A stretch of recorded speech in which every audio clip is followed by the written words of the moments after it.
Hi Preethi, so we've got some new essays from you. Well done. Let's get right into your correction, see what you had to say. The topic is international marketing. You have to discuss both the views given and give your opinion. Let's see what you said about this. International marketing is observed to be an obstacle and harmful for the country. However, it is also to be considered as an essential and financial form of education. Moreover, it helps expand ideas, language, and culture. Okay, so basically what you've done is you've created a sentence that's really too long. You should have split it up into two. And it really feels like you're basically keeping the same structure of the sentence that's written here, but all you're essentially doing is just changing around the vocabulary a little bit. So I'd like you to vary it just a little more. It's not enough just to change these words into obstacle and harmful. So you need to do a little more changing is the point, okay? So there are a lot of ways you could have done this. I'm sure you can come up with a few. However, it is also be considered as an essential and financial, here exactly, financial isn't the word you want, because economical and financial aren't necessarily synonyms, especially in this context. So you want to say inexpensive. That's the meaning of economical that you want to use here, okay? So it's an expensive form of education. And then you could have stopped here. And then, in my point of view, global marketing is one of the prominent phases. Again, not accurate vocabulary here. It doesn't really mean anything here, prominent phase. I don't understand it. So you want to make it,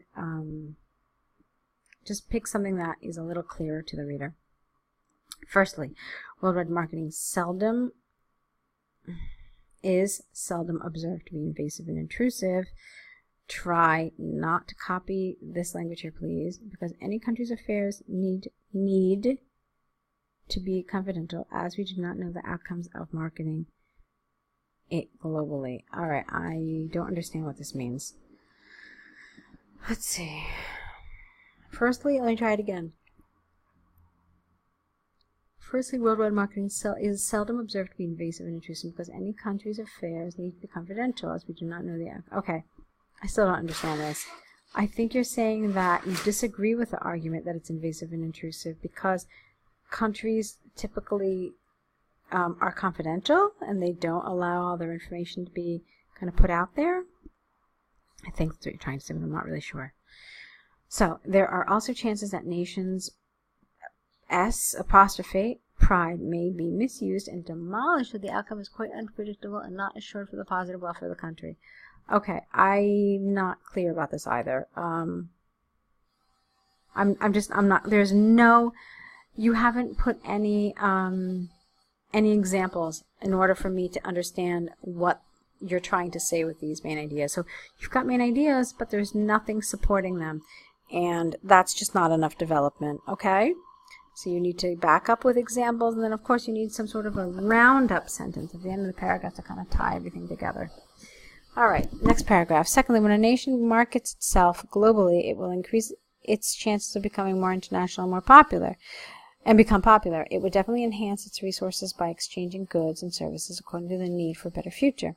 Nevertheless, expanding ideas, language, and culture will help the resources reach every nook and corner of the world. Okay, this is really talking about globalization. You're not talking about global marketing and international marketing.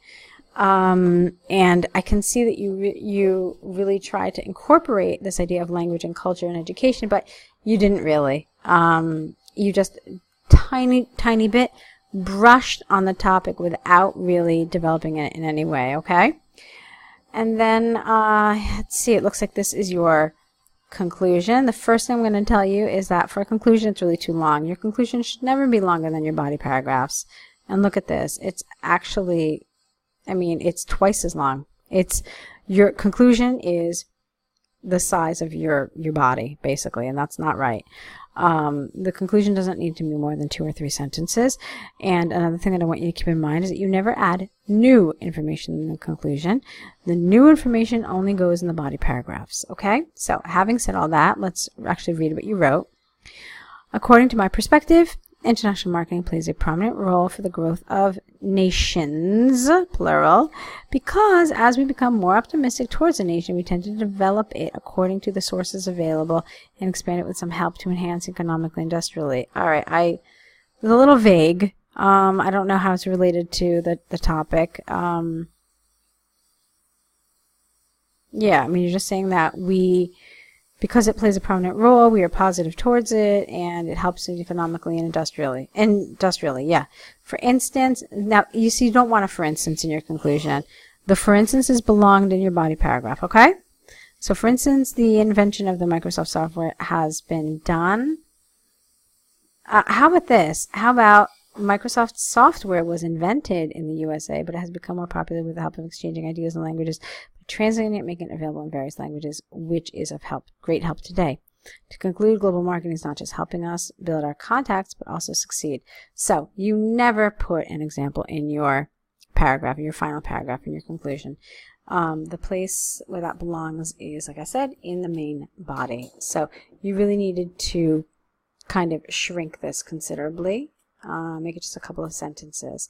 So let's take a look now at your second essay. All right, and here it is, the English and Homestay. Let's see. Dear John, I am pleased to write you about my visit to the UK for the program. I enrolled in English and Homestay. I am Sandra, 25 years old, currently pursuing bachelor's in English literature at Stanford University, USA. All right, let's talk a little bit about this essay. Now, the task says that you, host family, you introduce yourself. What does all this mean? It means you don't know these people. You're going to a different country to stay with them. You don't know them. And to my mind, this means that it's a formal letter. All right? You can't just write someone you've never met before and say, hey, John, how are you? So the tone, the register, it needs to be formal, first thing. So rather than John, I think I would have preferred here, dear Mr. Smith. And then in your first paragraph, there's a lot of grammatical stuff happening. So let me tell you what I mean. Dear Mr. Smith, whatever, I am writing you regarding my visit to your home or my visit to the UK for the English and Homestay program. I would like to thank you for allowing me to stay with you and your family during my visit. Okay? And then you can introduce yourself. First you have to get the point, like why are you writing this person? So get that out there and then get to the rest of the information. So my name is, let's see, what did you say your name was? Oops. Sandra what? Did you give me a last name? No. Okay, so my name is Sandra so-and-so. I am 25 years old, currently pursuing a bachelor's in English Literature Capital at Stanford University with a U, capital U, USA. Okay. All right, fine. Fine, okay. I am glad I have gotten accommodation with your family through our common friends, and I'm jubilant to stay with you. This is a little too much, okay? It's just a little unnatural. We don't really talk like that. We don't write like that either. Since, no comma, I am since I am visiting the UK for the first time, comma, I have no idea about the weather, food, and places to visit. Now, since this is a formal letter, we've pretty much established that. I don't want so many direct questions. So, I have no idea about the weather, food, and places to visit. Could you tell me if the weather is cool this time of year, for example? Also, I would like to know if vegetarian food is available, and careful with your spelling. Furthermore, I am interested to know what the main tourist attraction spots are. Okay? Now, the other problem is look at this next sentence. Let me know, please inform me if the weather is very cold so that I can get essential clothing. Full stop. Now, this belonged right after this, after the weather. And then the vegetarian food, after that, when you had asked about the vegetarian food, then you add this. As I am allergic to non-vegetarian, it would be a great help if you could suggest some good vegetarian restaurants. Please be careful with your spelling. All right, I see a lot of spelling errors here.